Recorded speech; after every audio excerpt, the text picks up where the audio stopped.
Petrol আৰু ডিজেলৰ মূল্য বৃদ্ধি পাইছে আৰু এটা সপ্তাহত দুবাৰকৈ মূল্য বৃদ্ধি দেখিবলৈ পোৱা গৈছে। বঙাইগাঁও জিলাত মই উপস্থিত আছোঁ। বঙাইগাঁও চহৰৰ এটা পেট্ৰল পাম্পত আজিৰ দিনটোত কিমান টকা বৃদ্ধি হৈছে পেট্ৰল আৰু ডিজেলৰ মূল্য অকণমান দেখুৱাই ল'ব বিচাৰিছোঁ। আয়ুষ আছে মোৰ সৈতে।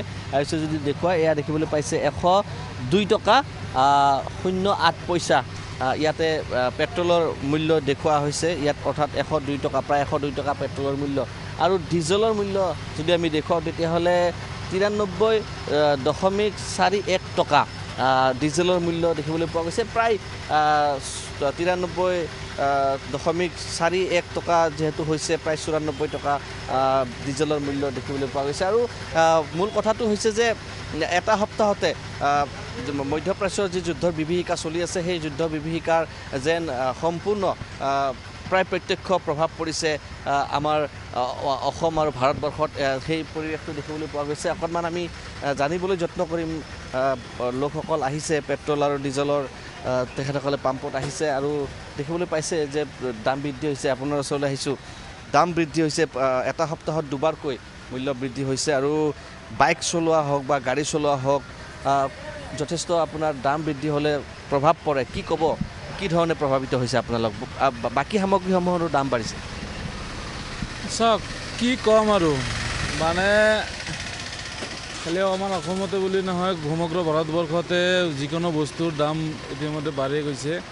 কিন্তু অসম চৰকাৰৰ লগতে ভাৰতবৰ্ষৰ চৰকাৰে যি আমাৰ ভাৰতবৰ্ষৰ জনসাধাৰণক যি হাবাথুৰি খুৱাই আছে যে ইৰাণ আৰু আমেৰিকাৰ মাজত ইজৰাইলৰ মাজত যুদ্ধ লাগি যি হৰমুজ বন্ধ হৈছে, একচুৱেলিতে এইবিলাক ভুৱা বাতৰি।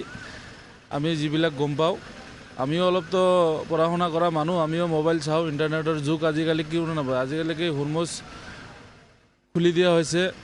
ভাৰতবৰ্ষৰ চৰকাৰৰ নৰেন্দ্ৰ মোদীৰ দ্বাৰা তেখেতৰ লগত খুবেই ভাল আমি গম পাওঁ। কিন্তু আমি বিশেষ একো নকওঁ।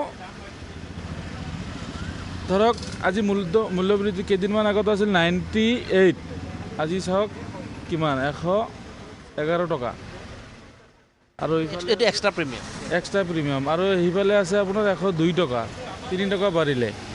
আৰু আপোনাৰ ৰন্ধন গেছৰ দাম বাঢ়িলে। খোৱা খাদ্য মূল্যৰ মানে কি ক'ম, এভৰিথিং বস্তু। অহাকালি মই বজাৰ কৰিব গৈছোঁ, পকেটৰ পৰা 500 টকা এটা লৈ গৈছোঁ, নাই 500 টকাত একো নাই। 500 টকাত একো নাপায়। আপোনাৰ তিয়ঁহ 100 টকা কেজি, গাজৰ 100 টকা কেজি। আপুনি কি কিনিব কওক?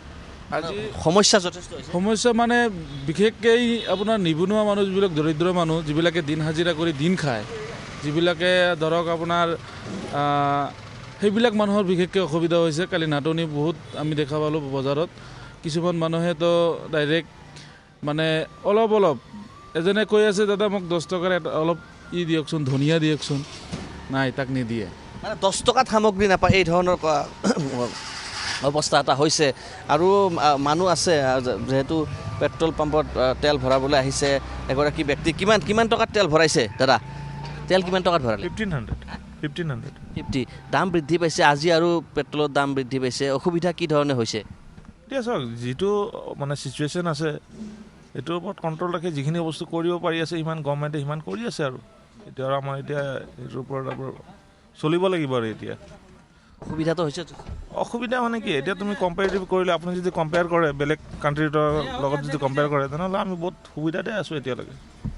বেলেগ ৰাষ্ট্ৰতকৈ সুবিধাজনক স্থিতিত থকা বুলি কৈছে এগৰাকী ব্যক্তি। আৰু ইয়াৰে উপস্থিত হোৱা ৰাইজৰ আমি মতামত জানিবলৈ যত্ন কৰি আছোঁ আৰু অকণমান জানিম। দাদা অকণমান আগবাঢ়ি আহিব।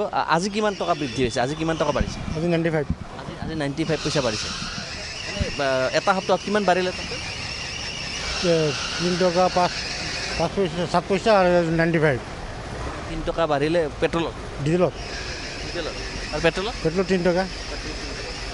এটা সপ্তাহত পেট্ৰলত 3 টকা আৰু ডিজেলত প্ৰায় 3 টকা 50 পইচা বৃদ্ধি হোৱা দেখিবলৈ পোৱা গৈছে। আৰু বঙাইগাঁৱত এই পেট্ৰল পাম্পত মই উপস্থিত আছোঁ আৰু দেখিবলৈ পোৱা গৈছে যে বাছে হওক বা বিভিন্ন ধৰণৰ বাহনে হওক পেট্ৰল পাম্পত আহিছে, পেট্ৰল ভৰাবলৈ আহিছে। আৰু এখন বাহন দেখিছোঁ দাদা এগৰাকী। কাৰণ সাধাৰণ লোকৰ পৰা ভাষ্য আমি জানিবলৈ যত্ন কৰি আছোঁ, তেখেতসকলে কি ধৰণে মোকাবিলা কৰি আছে এই দাম বৃদ্ধিত। পেট্ৰল ডিজেলৰ দাম বৃদ্ধি পাইছে, কেনেকুৱা অসুবিধাবিলাক কেনেকুৱা হৈ আছে? আমাৰতো অসুবিধা হয় বেটাৰী গাড়ীয়ে ডিষ্টাৰ্ব কৰি আছে পেট্ৰলৰ দাম বৃদ্ধিৰ কাৰণে কি হা দাম পেট্ৰলৰ দাম ডিজেলৰ দাম বাঢ়িছে অসুবিধা কি ডিজেলৰ দাম বোলে বাঢ়িছে 2 টকা কৰি বাঢ়িছে অসুবিধা হৈছে নে অসুবিধাটো হৈছে পেচেঞ্জাৰ নাপাওঁ কামাই নহয় সেইকাৰণে অসুবিধা হৈছে অসুবিধা হৈছে এয়া দেখিবলৈ পাইছে আমি দৃশ্য দেখুৱাইছোঁ আৰু এই ধৰণে আয়ুষে দেখুৱাই গৈ আছে এই এটা পেট্ৰল পাম্প বঙাইগাঁৱৰ এটা পেট্ৰল পাম্পত মই উপস্থিত আছোঁ আৰু পেট্ৰল আৰু ডিজেলৰ দাম বৃদ্ধিৰ ফলত সাধাৰণ ৰাইজে কি কয় সেই কথাখিনি আমি আমাৰ ND24 দৰ্শকসকলক শুনাই আছিলোঁ